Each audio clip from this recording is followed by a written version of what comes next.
Hey there, welcome back to Throne FC. The transfer season is firmly underway, and we've already witnessed some weird deals that just a season ago were completely unthinkable. I believe we'll witness a couple more crazy moves this summer, but until we do, we're gonna rank those deals that have happened already. Today, I bring you my 10 best and worst transfers of this summer. This one might be controversial, and you definitely don't want to miss some of the last entries in this video. So grab your snacks, sit back, and let's get right to it. Starting out with a controversial pick already, Arda Guler to Real Madrid. Yeah, I could be completely wrong on this one, but this transfer reminds me of all the wonder kids from lower leagues that Madrid has signed and then left to rot on loans after loans. This is not a knock on Guler though. I really think he has the potential to be special, but in my opinion, this step was too big for him. He should have went to a team like Borussia or AC Milan first, get actual game time there, develop, and then, if he reached that top level, then make a move to Real if he wanted to. Otherwise, if he doesn't perform, he'll most likely be loaned and perhaps not to the best clubs that can help him develop. To line things up, we got one of the best deals of this transfer season, Min-jae to Bayern.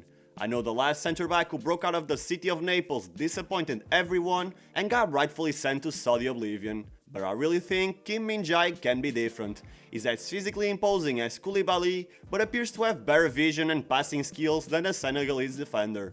He comes to replace Lucas Hernandez and will compete against the Ligt and Upamecano. Still, I'm 100% convinced he's ready to take a starting 11 role in Munich for the foreseeable future. Continuing on with another bad deal, we got Mahmoud Dahoud to Brighton and Hove Albion. Dahoud was actually one of the most promising youngsters, about 6 years ago. You can't deny his technical ability, but he never seemed able to fully take advantage of it and engrave himself in Dortmund's starting 11, whether due to injuries or inconsistent play.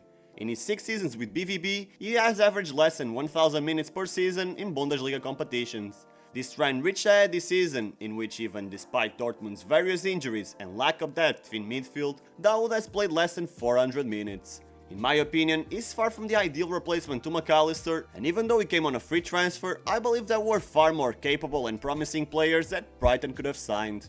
And if we want to talk about promising players, we can't stop mentioning AC Milan's latest transfer, Noah Okafor.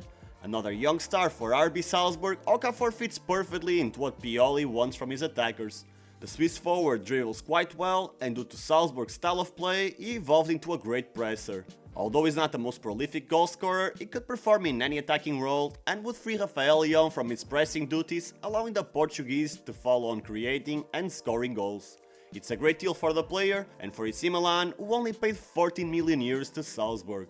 Up next, we got Kai Havertz to Arsenal. Okay, I know Arteta has been making miracles with Arsenal, and throughout his tenure, he has proven his doubters wrong time and time again. Well, almost every time. But why bring Havertz? After 3 underwhelming seasons at Stamford Bridge, you spend 70 million euros on him? And to my surprise, he comes to the club as a direct replacement to Xhaka. Well, the first time Arteta played Bryce, Odegaard and Havertz together, things didn't go well. So there are some huge red flags regarding this deal that can't leave any gunner too hopeful. Unlike their other transfer, Jurriën Timber. Despite his former club Ajax's terrible season, Timber was still on the top 1% of defenders in his league. The young Dutch is proving himself to be a great ball-playing centre-back, but could very well turn into a right-back with Arsenal, perhaps even benching Ben White. Whatever way Arteta decides to play him, Arsenal are guaranteed a young promising defender who can fulfill several defensive roles while also aiding the team creatively.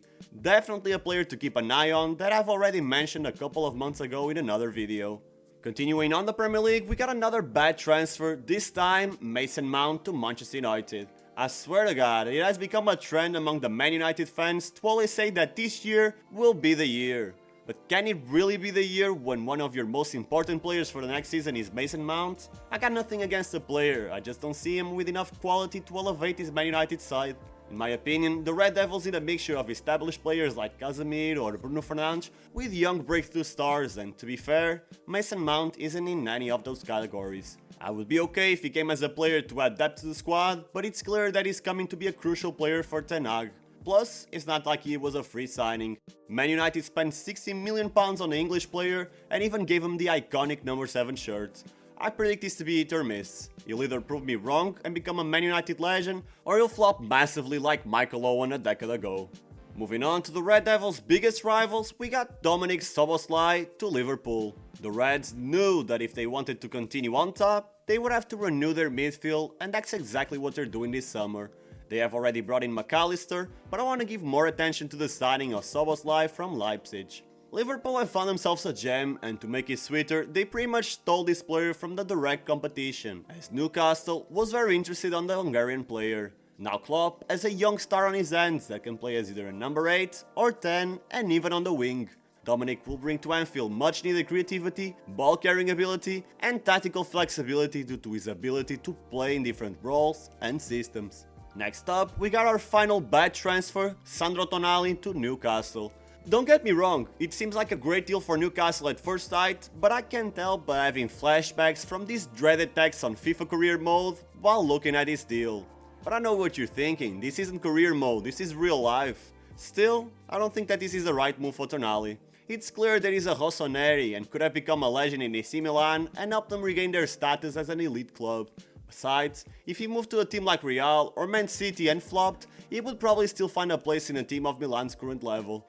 If he flops at Newcastle, which isn't that unlikely since he's in a complete new environment, he'll have to downgrade. At first sight, it's a great move for Newcastle. From a neutral and player point of view, not that great.